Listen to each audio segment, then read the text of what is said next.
माकियावेलिज्म dark triad का तीसरा हिस्सा। और तीनों पर्सनालिटीज़ में सबसे कनिंग और सबसे शातिर पर्सनालिटी टाइप। यकीनन ये पर्सनालिटी बाकी दो पर्सनालिटी से काफ़ी खास है।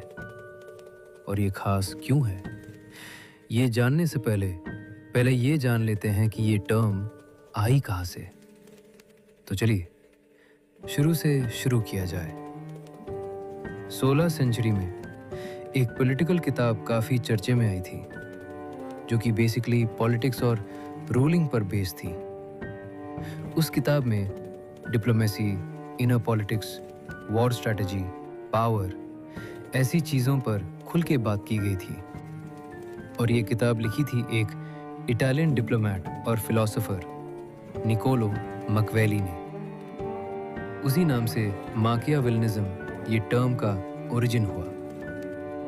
बाद में 1960 में रिचर्ड क्रिस्टी और फ्लोरेंस गीस, इन्होंने इस टर्म को कुछ ट्रेट्स के बेसिस पर साइकोलॉजी में इंट्रोड्यूस किया। और तब माकियावेलिज्म एक पर्सनालिटी टाइप की तरह कंसिडर किया जाने लगा। जिन लोगों में माकियावेलिज्म पाया जाता है उन्हें माकियावेलियन कहते हैं। माकियावेलिज्म भले ही डार्क ट्रायड का हिस्सा हो, लेकिन नार्सिसिज्म और साइकोपैथी की तरह उसे एक पर्सनालिटी डिसऑर्डर नहीं कंसिडर किया जाता। माकियावेलियंस का नेचर और उनके ट्रेट्स नार्सिसिस्ट और साइकोपैथ से थोड़े अलग होते हैं। अब जानते हैं कि माकियावेलियंस को कौन सी चीज़ें खास बनाती हैं। सबसे बड़ी चीज़ जो माकियावेलियन को एक नार्सिसिस्ट और साइकोपैथ से अलग करती है वो है सेल्फ कंट्रोल। साइकोपैथ की तरह वो अपने इम्पल्स या फिर मूड से नियंत्रित नहीं होते, और ना ही नार्सिसिस्ट की तरह अपने अहम और प्राइड के पीछे भागते हैं। वो अपने आप को नियंत्रित रख सकते हैं, और सिर्फ कंट्रोल ही नहीं, वो एंड गोल पर फोकस्ड होते हैं, कुछ ज़्यादा ही फोकस्ड। ज़्यादातर बार माकियावेलियंस का एंड गोल पावर ही होता है, इसलिए पैसा, स्टेटस, ये चीज़ें इनका ड्राइविंग फोर्स बन जाती हैं। उनका ये हाई फोकस नेचर उन्हें आम लोगों की तुलना में ज़्यादा कॉम्पिटिटिव बनाता है। वो अपने आप को आम लोगों से सुपीरियर समझते हैं, और to put it more clearly, वो आम लोगों से सुपीरियर होते ही हैं। वो अपने करियर में, अपनी निजी जिंदगी में काफ़ी ऊंचाई हासिल कर पाते हैं, क्योंकि सिर्फ एक चीज़ है जिसकी वो परवाह करते हैं, खुद की। माकियावेलियंस कोल्डली सेल्फिश होते हैं। उन्हें सिर्फ अपने और अपने गोल्स की परवाह होती है। एक ऐसी हाईली सेल्फिश पर्सनालिटी जो अपने इंटरेस्ट के पीछे लग जाए तो उन्हें मर्यादा का अंदाज़ा ही नहीं रहता। अपने गोल्स के लिए वो किसी भी हद तक और किसी के भी खिलाफ जा सकते हैं, फिर वो कोई इंसान हो या फिर पूरा समाज, कोई अनजान हो या फिर खुद का परिवार। उन्हें अपने सेल्फ इंटरेस्ट के आगे कुछ भी नहीं दिखता। इसी वजह से माकियावेलियंस कभी फैमिली कमिटमेंट्स या फिर कम्युनिटी बिल्डिंग या फिर सेल्फ लव उसे प्रायोरिटी नहीं करते। Only thing they strive for is power. Studies show कि माकियावेलियंस ज़्यादा वायलेंट या फिजिकल क्राइम को प्रेफर नहीं करते, बल्कि वो white collar crimes, financial scams, money laundering, ऐसी चीज़ें प्रेफर करते हैं।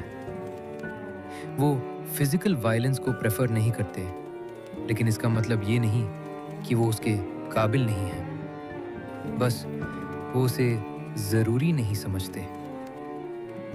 निकोलो मैकियावेली की एक लाइन है जो इसे जस्टिफाई करती है। never attempt to win by force what can be won by deception. इसी वजह से मार्क विलियंस का प्रेफरेंस है साइकोलॉजिकल अटैक्स। जब आप सामने वाले को दिमाग से तोड़ सकते हैं तो हाथ उठाने की ज़रूरत ही क्या है। मार्क विलियंस हाईली मैनिपुलेटिव होते हैं, और हाईली का मतलब बाकी दो पर्सनालिटी से भी ज़्यादा। किसी की साइकोलॉजिकल कंडीशन का अपने फ़ायदे के लिए इस्तेमाल करना, किसी को इमोशनली एक्सप्लॉइट करना, मानसिक तौर पर किसी इंसान को तबाह करना ताकि उसका इस्तेमाल किया जा सके, ये सब इन लोगों के लिए आम है। सम स्टडीज शो कि मैकलिन इंडिविजुअल्स के पास आम लोगों की तुलना में सुपीरियर मेंटल एबिलिटीज हो सकती हैं। उनमें किसी के दिमागी स्टेट को समझ पाने की क्षमता ज्यादा होती है, लेकिन वो दर्द महसूस नहीं कर सकते। वो फीलिंगलेस चीजें इतनी आसानी से कर पाते हैं क्योंकि वो नेचुरली एक्सट्रीम लायर्स होते हैं। वो इतनी आसानी से झूठ बोल लेते हैं कि आपको अपने सच पर शक होने लगे। अगर आप उनके इंटरेस्ट को अपील कर रहे हैं तो वो आपके लिए सबसे बेहतर इंसान तक बन जाएंगे। इसीलिए मार्क विलियंस अक्सर चार्मिंग नजर आते हैं। आपको लगता है यही है मेरे सपनों का इंसान, लेकिन असलियत में सपना आपका नहीं, उनका होता है। और ये बात नहीं कि मैक विलियंस किसी की परवाह नहीं करते। असल में वो परवाह करने के काबिल ही नहीं होते। उनमें एलेक्साथामिया नाम की एक मेंटल कंडीशन होती है जिसमें इंसान इमोशनली डिटैच्ड होता है अपने आसपास के लोगों से, और कभी-कभी खुद से भी। वो अटैचमेंट को महसूस ही नहीं कर सकते, इसलिए वो प्रिटेंड कर सकते हैं कि वो किसी को चाहते हैं, लेकिन दिल से चाह वो नहीं सकते।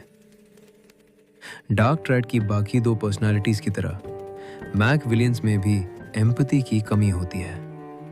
हालांकि साइकोपैथ्स और नार्सिसिस्ट में ये कमी एक्सट्रीम होती है, लेकिन आम लोगों की तुलना में देखें तो मैक विलियंस का EQ कम होता है, और लो EQ की वजह से वो बहुत आसानी से किसी के मेंटल कंडीशन को तबाह कर सकते हैं, और उन्हें ना तो समझ होगी और ना ही परवाह। उनके अंदर एक अजीब सा सुपीरियर नेचर होता है जो उन्हें दूसरों को अपनी बराबरी का समझने ही नहीं देता। लोग उसके लिए सिर्फ टूल होते हैं। मोरालिटी? क्या मैक विलियंस नैतिकता को कंसिडर करते हैं? जवाब हाँ भी और ना भी। मोरालिटी उनके लिए तब तक मायने रखती है जब तक वो रास्ते में नहीं आती। अगर मोरालिटी उनके रास्ते में है तो आप जवाब जानते हैं, लेकिन वो इसे पब्लिकली नहीं तोड़ेंगे। क्यों? क्योंकि वो जानते हैं हर आम इंसान मोरालिटी का गुलाम है। इसलिए वो मोरालिटी को उतना ही समझते हैं जितना उनके फायदे के लिए जरूरी है। मैक विलियंस का एक्सट्रीम सेल्फिश नेचर उन्हें करियर में आगे बढ़ाता है। पैसा और ताकत की उनकी चाह जबरदस्त होती है। इसी वजह से जिन लोगों को हम एलीट कहते हैं, 1% कहते हैं, उनमें से ज्यादातर मैक विलियन होने के चांसेस ज्यादा है। थॉमस एडिसन, मार्क की बात करें तो थॉमस शेल्बी, और कियोता का आयन कोजी। अब सुनो, यहां तक सब कुछ सुनकर लग सकता है कि मैक विलियन होना कोई बुरी बात नहीं है, पर ऐसा नहीं है। हर एक्शन का कॉन्सिक्वेंस होता है। भले ही मैक विलियन सक्सेसफुल और सोशली चार्मिंग दिखे, लेकिन असल में वो लोनली होते हैं। वो टोटल अटैचमेंट महसूस ही नहीं कर सकते। इसलिए वो रिलेशनशिप्स और मैरिजेस बरकरार नहीं रख पाते। वो बस अपने गोल्स की तरफ भागते रहते हैं और फर्क नहीं पड़ता आपके पास दुनिया की सारी खुशियां हों, लेकिन अगर उस खुशी में खुश होने वाले लोग नहीं तो उस खुशी की कोई कीमत नहीं है। मैक विलेनिज्म जेनेटिक भी हो सकता है, लेकिन साइकोपैथी और नार्सिसिज्म की तुलना में ये ज्यादा सराउंडिंग्स पर निर्भर होता है। न्यूरोलॉजिकली भी मैक विलियंस लोगों के ब्रेन थोड़े अलग हो सकते हैं। प्रीफ्रंटल कॉर्टेक्स का लेफ्ट हिस्सा बड़ा, बेसल गैंग्लिया, इंसुला और हिपोकैम्पस बड़े।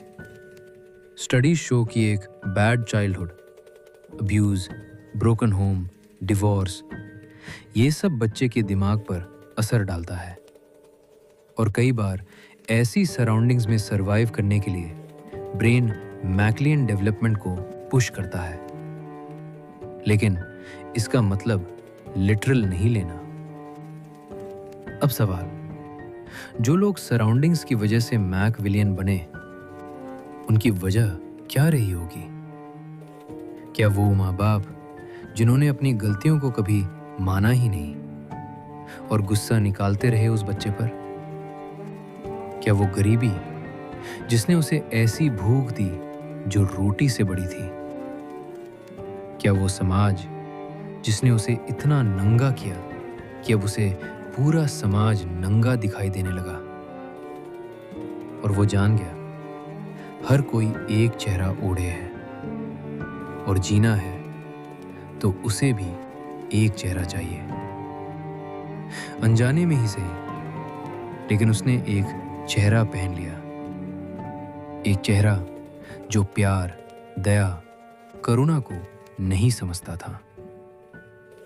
उस चेहरे ने उसे सब दिया, ताकत, प्यार, पैसा और साथ में एक खोखलापन। वक्त के साथ वो उस चेहरे को इतना अपना मानने लगा कि अपने असली चेहरे को ही भूल गया और बन गया एक राक्षस जो सिर्फ अपने स्वार्थ के ही काबिल था। न वो दुनिया की अच्छाई देख सकता था और न ही देखना चाहता था। He became the human who was capable of great psychological violence, controlled by his only self-interest. In short, a monster.